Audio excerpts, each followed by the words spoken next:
Mahiwaga nga matipapakalo! Na bakit every 4 years merong Feb 29. Dahil nga ito sa pag-aaral noong unang panahon ni Julius Caesar na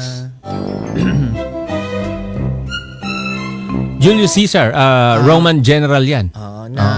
ang araw ay hindi 365 days. Merong 1/4 yan. 365 days and 6 hours. 6 hours. 0.25 in mathematics. Okay? And 1/4. Yun. No? In mathematics, it's 1/4. In layman's terms, sa oras, 1/4 ng 24 hours, 6 hours. So, Kaya pala, Papa Jepoy, sa pang-4 na taon, ika-4 na 6 hour, mabubuo yung isang araw. isang araw. Ang tanong, bakit sa Feb 29 inilagay? Bakit hindi January 32? Bakit hindi December 32? Bakit nga ba?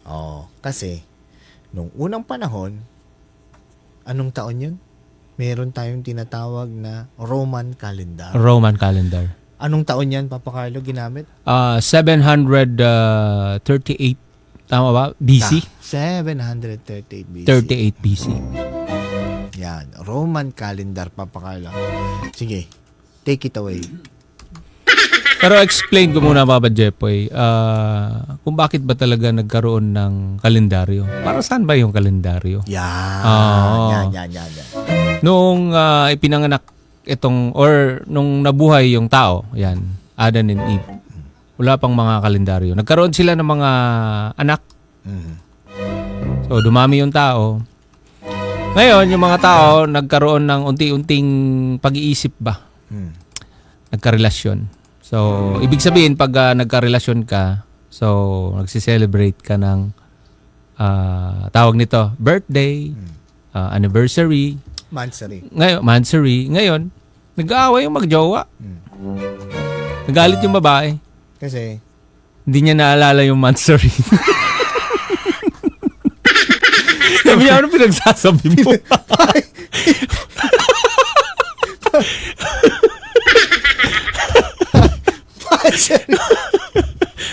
Ano mansary?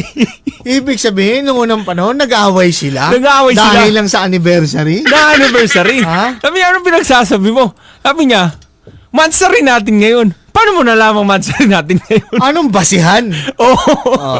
Anong basihan? Wala pang kalendaryo. Hindi pa, yun pala ang reason, Papa Jepoy, kaya na-invento itong calendar na ito to retrieve information about yung mga events like birthdays, kung kailan ka pinanganak, yung mga anniversary, para matandaan yun, Papa Jepoy. Anyway, ang daming mga calendar pala, no, Papa Jepoy. Merong Roman, merong Julian, meron ding Gregorian, Papa Jepoy. Anong gamit mo ngayon na kalendaryo? Ano yan? Ano yung pinag-usapan natin yung unang-una? 738 BC? BC. Ano yan? Roman calendar. Roman calendar. Tumatakbo lang siya na 10 months. Sinong gumawa niyan? Si Romulus. Yan ang kauna-unahang hari ng Rome. Okay? Alam niyo ba't niya ginawa yan? Kalendaryo? Bakit? At bakit 10 buwan lang? Yung October, galing yan sa Octo, pang-8. Pero pang-10 buwan ang tinitignan nung Roman calendar. At 10 buwan lang ang bilang. Bakit 10 buwan lang ngayon? 12. Nasaan yung 2 buwan? Kasi yung 2 buwan, di nila binibilang yan kasi winter. Kumbaga, nasa loob lang sila lahat ng bahay. Nasa castle lang sila. Hindi sila lalabas. Winter yellow Kasi binibilang lang nila yan dahil para yan sa mga sundalo. Pag ibig sabihin, pag tapos na yung winter, start na tayo magbilang, mananakop na tayo, lalabas na tayo. Start na tayo ng pananakop, pag-conquer sa buong mundo. Yun yung Roman calendar. Yun. Oo. Okay? Naintindihan niya? Ito namang... Yan yung ginawa ni Romulus na hari ng Rome. na sinasabi niya, tatay niya ay si Mars. Ang God of War. Tatay niya si Mars, God of War. Kaya, ang kauna-unahang buwan, ngayong araw. Kung gagamitin natin ang Roman calendar, ngayong buwan, March 1, ang kauna-unahan ng taong 2024.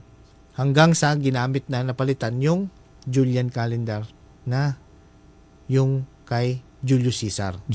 Ang dahilan din nun sa pananakop. Oo. Tindihan nyo. Nag-aaway-aaway lang din yan dahil sa mga, alam mo yun, yung tawag nito, chismis kasi. Si Mars kasi, ano yan eh. Mars. Anong kasunod ng Mars? Ang kasunod ng Mars ay, Mars, ano ang latest?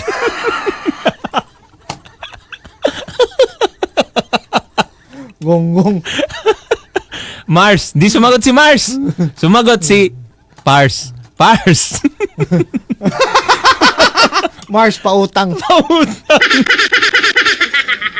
Anyway, Julian calendar, Papa Jepoy. Okay. Yan yung sistema nung 46 BC onwards. And it was this calendar which added one extra day in every 4 years. Ito yung 365 and 1/4 days, di ba? Tama? Anyway, Gregorian calendar, Papa Jepoy. Ano naman yung Gregorian calendar? Marami palang kalendaryo. Ang dami. Meron pa nga Jewish eh. Di ko alam kung ano yung Jewish na yun. Ito naman si Pope Gregory the 8th. Established naman to nung Papa Jepoy. 1582. Tama, no? Tama. 1582. Mga Katoliko naman ang nito. Halos, ito pala ginagamit na natin ngayon. So, cycle ng buwan. Nakita niyo full moon? Diyan binibilang yon, March 1. Kaya March kung tutuusin, kung susundan natin yan, ngayon ang New Year, March 1. Etong pumasok naman tong nagbago yan after ilang years, 500 years, di ba? Julian calendar, galing naman kay Julius Caesar. Roman general naman yan. Yan. Napatunayan niya na may sobrang 6 hours sa isang taon ang kalendaryo na sinusunod. Kaya binago niya. At nadagdagan.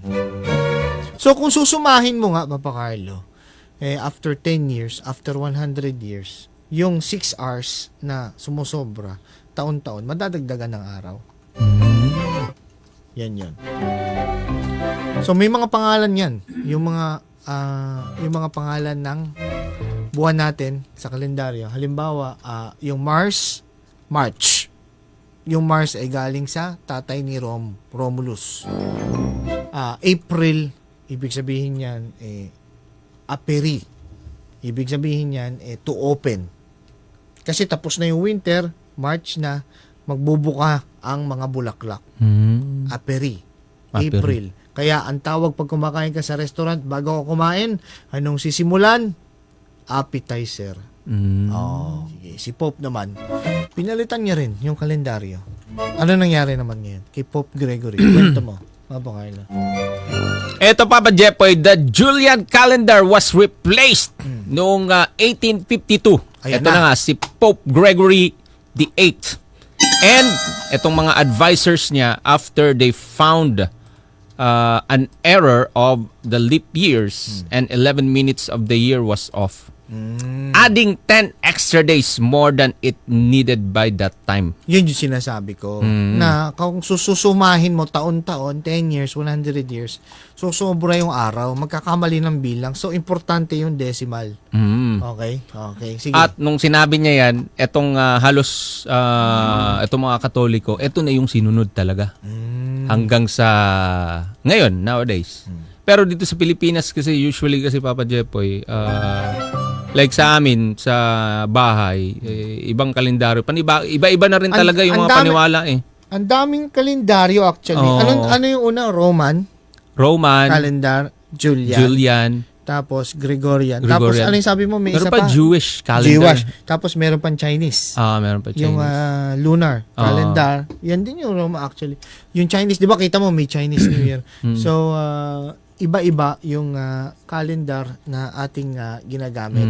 Ngayon, Papa Carlo, tatanungin kita. Meron Sa lahat ng calendar na yan, nung bata ako, nung nagkamulat ako, siguro mga high school na ako, ito na yung sinusunod ko na calendar din talaga, Papa Jepoy. Pero iba-iba ang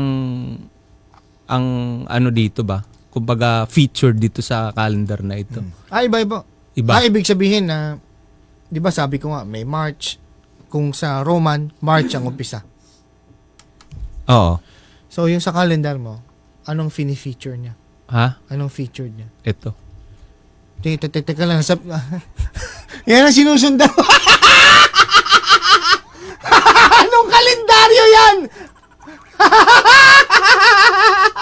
Barangay LS 97.1